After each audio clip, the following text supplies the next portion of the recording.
Hello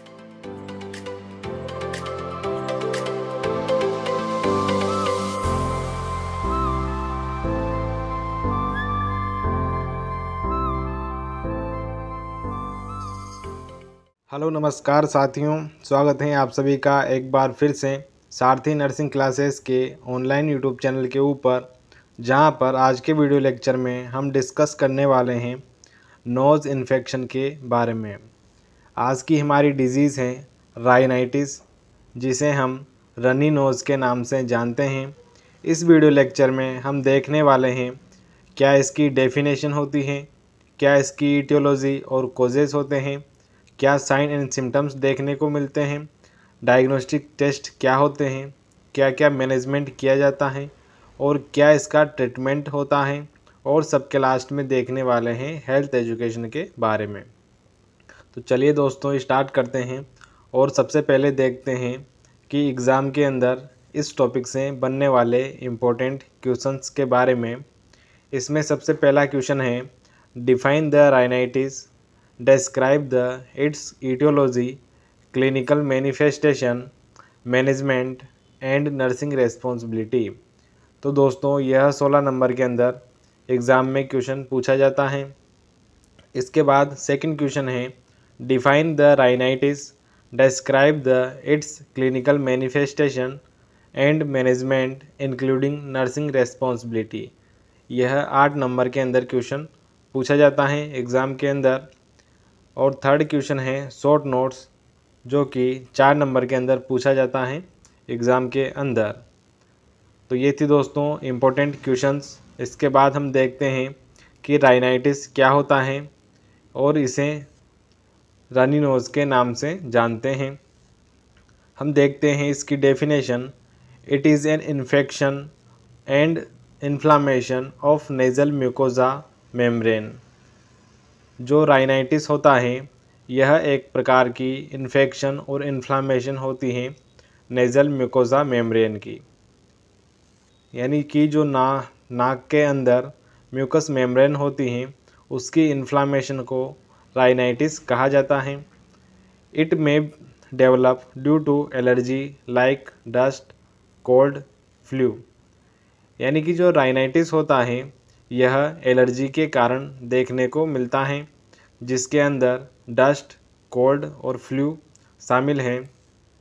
it may be either bacterial and viral cause, और यह bacteria और virus के कारण भी हो सकता है राइनाइटिस।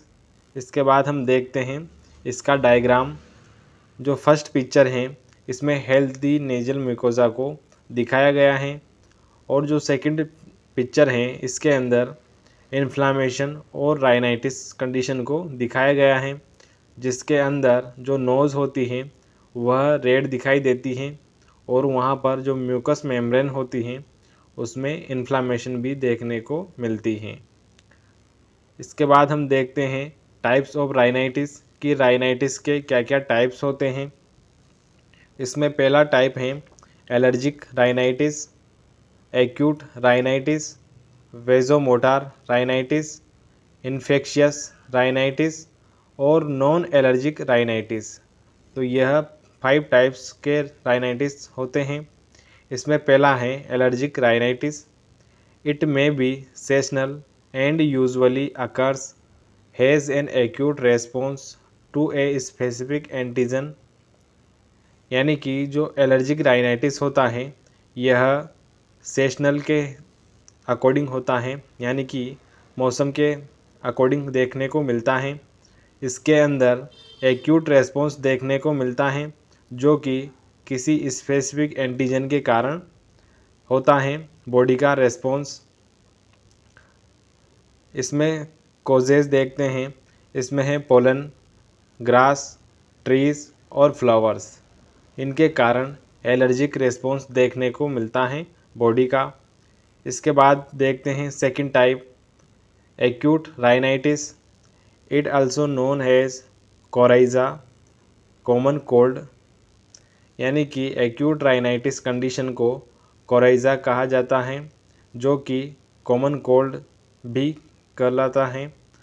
इसका कारण होता है, कॉजेज देखते हैं। Rhino virus, adeno virus, influenza virus इसके कॉमनली कोज देखे जाते हैं। वेजोमोटार राइनाइटिस क्रोनिक इडियोपैथिक और नॉन एलर्जिक राइनाइटिस भी कहा जाता है। वेजोमोटार राइनाइटिस को an abnormality of parasympathetic nervous activity, यानी कि जो नर्वस सिस्टम होता है इसका पैरासिम्पैथेटिक नर्वस सिस्टम के अंदर एबनॉर्मलिटी आने के कारण वेजोमोटार राइनाइटिस देखने को मिलता है। इसमें कोजेज़ के अंदर ट्रेमर्स, यानी पेशेंट को सीजर्स आते हैं, ग्रेनुलोमेटस, सेप्टल डेविएशन और नेज़ल पॉलिप्स और टीवी की कंडीशन के अंदर हमें वेजोमोटार राइनाइटिस देखने को मिलता है। इसके बाद थर्ड नंबर पे है infectious rhinitis due to any infection, यानी कि बॉडी में किसी सेकेंडरी इन्फेक्शन की कंडीशन के अंदर हमें इन्फेक्शियस राइनाइटिस देखने को मिलता है। इसके बाद हम देखते हैं कोजेज़ और रिस्क फैक्टर कि क्या क्या कारण होते हैं जो कि बॉडी में राइनाइटिस कोज करते हैं। इसमें पहला है अपर रेस्पायरेटरी ट्रैक्ट इन्फेक्शन, यानी कि अपर रेस्पायरेटरी ट्रैक्ट के अंदर किसी भी तरह का इन्फेक्शन होने की कंडीशन में राइनाइटिस देखने को मिलता है। डस्ट इन्फेक्शन, यानी डस्ट के एक्सपोज़र के कारण डेंटल इन्फेक्शन, यानी कि दांतों में इन्फेक्शन की कंडीशन में वायरल इन्फेक्शन जैसे कि कॉक्ससेकाई वायरस और H influenza virus, bacterial infection जैसे कि streptococci bacteria, anatomical changes in nose जैसे कि deviated nasal septum, nasal polyps और ट्यूमर्स। इन सब कंडीशन के अंदर हमें बॉडी में राइनाइटिस देखने को मिलता है। इसके बाद हम देखते हैं क्लिनिकल मैनिफेस्टेशन कि राइनाइटिस की कंडीशन के अंदर पेशेंट में क्या क्या सिम्टम्स देखने को मिलते हैं। इसमें पहला है राइनोरिया, यानी कि रनी नोज़, यानी कि नाक से ड्रेनेज फ्लूइड निकलता है। Cold flu, fever, anxiety, patient को फीवर होता है यानी कि बॉडी टेम्परेचर बढ़ जाता है और एंजाइटी देखने को मिलती है। लॉस ऑफ एपेटाइट, यानी पेशेंट को भूख नहीं लगती है, इस कंडीशन को हम एनोरेक्सिया कहते हैं। नोज़िया, पेशेंट को नोज़िया होता है, वोमिटिंग होती है। स्वेलिंग, जो नेज़ल म्यूकोसा मेम्ब्रेन होती है उसमें स्वेलिंग देखने को मिलती है। रेडनेस, और जो नोज़ होती है वह रेड हो जाती है। मेलेज, पेशेंट डिस्कम्फर्ट हो जाता है, रेस्टलेसनेस देखने को मिलता है। फैटिग, पेशेंट थका हुआ देखने को मिलता है। तो ये थे दोस्तों कुछ क्लिनिकल मैनिफेस्टेशन। इसके बाद हम देखते हैं एलर्जिक राइनाइटिस की कंडीशन में कुछ स्पेशल सिम्टम्स देखने को मिलते हैं, जैसे कि रनी नोज़ या ब्लॉक्ड नोज़, इची आइज़ और पैलेट, कंजेशन, यानी जो नोज़ होती है वह ब्लॉक हो जाती है। फैटिग एंड पेशेंट थका हुआ देखने को मिलता है। कंस्टेंट स्नीजिंग, पेशेंट को लगातार छींकें आती हैं। हेडेक, पेशेंट को माइल्ड टू मॉडरेट हेडेक होता है और नाक से ड्रेनेज निकलता है। इसके बाद हम देखते हैं डायग्नोस्टिक इवेलुएशन कि राइनाइटिस की कंडीशन के अंदर क्या क्या डायग्नोस्टिक टेस्ट किए जा सकते हैं। इसमें पहला है allergic test. Sign and symptoms, यानी कि सिम्टम्स को देखकर भी हम पता लगा सकते हैं। राइनोस्कोपी, यानी कि नोज़ का विजुअलाइजेशन किया जाता है। नेजल स्मीयर, नाक से सैंपल कलेक्ट किया जाता है। कल्चर ऑफ नेजल ड्रेनेज, जो नेज़ल ड्रेनेज होता है, जो फ्लूइड ड्रेनेज होता है नोज़ से, उसका कल्चर किया जाता है। नेजल स्वाब, नेजल से नाक से एक स्वाब लिया जाता है, सैंपल लिया जाता है। स्पुटम कल्चर, और स्पुटम कल्चर लिया जाता है इस कंडीशन के अंदर।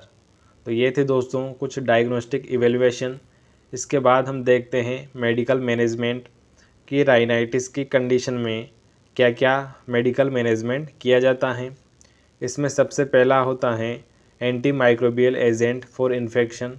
इन्फेक्शन के लिए एंटी माइक्रोबियल एजेंट और एंटी एलर्जिक एजेंट यूज़ किए जाते हैं, जिसमें एंटीहिस्टामिन, क्लोरोफेनामाइन और सिट्राजिन जैसे मेडिकेशंस यूज़ की जाती हैं। एंटी कोलिनर्जिक ड्रग यूज़ की जाती हैं। कॉर्टिकोस्टेरॉइड सिस्टेमिक और टॉपिकल रूट से दी जाती हैं, जो कि एंटी इन्फ्लामेटरी नेचर की होती हैं और इन्फ्लामेशन को कम करती हैं। डीकंजेस्टेंट रिड्यूस नेजल कंजेशन, यानी कि जो नेज़ल ब्लॉक होता है उसे रिड्यूस करती हैं, कम करती हैं डीकंजेस्टेंट ड्रग्स और मेडिकेशंस। इसमें ज़ाइलोमेटाजोलिन नेज़ल ड्रॉप के रूप में काम में लिया जाता है।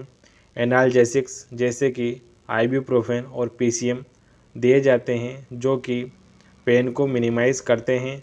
और एंटीवायरल एंटीबैक्टीरियल थेरेपी भी दी जाती हैं पेशेंट को। तो ये था दोस्तों मेडिकल मैनेजमेंट।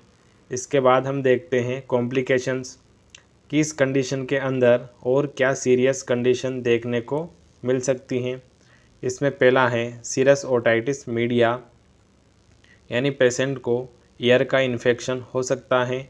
साइनस इन्फेक्शन यानी कि साइनोसाइटिस देखने को मिल सकता है पेशेंट के अंदर। नेज़ल पॉलिप्स, नाक के अंदर पॉलिप्स बन जाते हैं, लीजन्स बन जाते हैं। इन्फेक्शन, पेशेंट को इन्फेक्शन हो सकता है। लेरिंजाइटिस, लेरिंग्स का इन्फेक्शन और इन्फ्लामेशन हो सकता है। और फेरेंजाइटिस, जो लास्ट पार्ट होता है माउथ का जिसे हम फेरिंग्स कहते हैं, उसमें इन्फेक्शन और इन्फ्लामेशन देखने को मिलती हैं सीरियस कंडीशन के अंदर। इसके बाद हम देखते हैं नर्सिंग मैनेजमेंट कि इस कंडीशन के अंदर नर्स के द्वारा क्या क्या मैनेजमेंट किया जाता है। इसमें पहला है instruct the patient for proper administration of medication. Patient को प्रॉपर मेडिकेशन लेने के लिए इंस्ट्रक्ट किया जाता है, एजुकेट किया जाता है नर्स के द्वारा। Instructs the patient for blowing the nose before applying medication. Patient को इंस्ट्रक्ट किया जाता है कि वह जो मेडिकेशन है उसको अप्लाई करने से पहले नाक को अच्छी तरह से साफ़ कर ले, क्लीन कर ले, ड्रेनेज को ड्राई कर ले। इसके बाद थर्ड है instruct the patient to avoid allergens. और जो एलर्जेंट्स होते हैं जैसे कि डस्ट, पोलन ग्रेन, ग्रासेस या फ्लावर्स, इनको अवॉइड करे patient. Avoid the over crowded area, patient को अधिक क्राउडेड एरिया यानी भीड़ भाड़ वाले एरिया में जाने से अवॉइड करना होता है। Upper proper hand hygiene, use proper hand hygiene, patient को प्रॉपर हैंड वॉशिंग के लिए एजुकेट किया जाता है, सजेस्ट किया जाता है नर्स के द्वारा। तो ये थे दोस्तों नर्सिंग मैनेजमेंट। इसके बाद हम देखते हैं हेल्थ एजुकेशन कि पेशेंट को डिस्चार्ज के टाइम पर क्या क्या हेल्थ एजुकेशन प्रोवाइड की जाती है नर्स के द्वारा। Avoid any object entry the nose, nose के अंदर किसी भी प्रकार के इंस्ट्रूमेंट की एंट्री को अवॉइड करना होता है। अवॉइड एनी नोज़ इंजरी, और किसी भी तरह की नोज़ इंजरी को अवॉइड करने के लिए सजेशन दिए जाते हैं। Educate patient about oral hygiene, patient को ओरल हाइजीन मेंटेन करने के लिए एजुकेशन प्रोवाइड की जाती है। Educate about proper nutrition, patient को प्रॉपर न्यूट्रिशन लेने के लिए एजुकेट किया जाता है।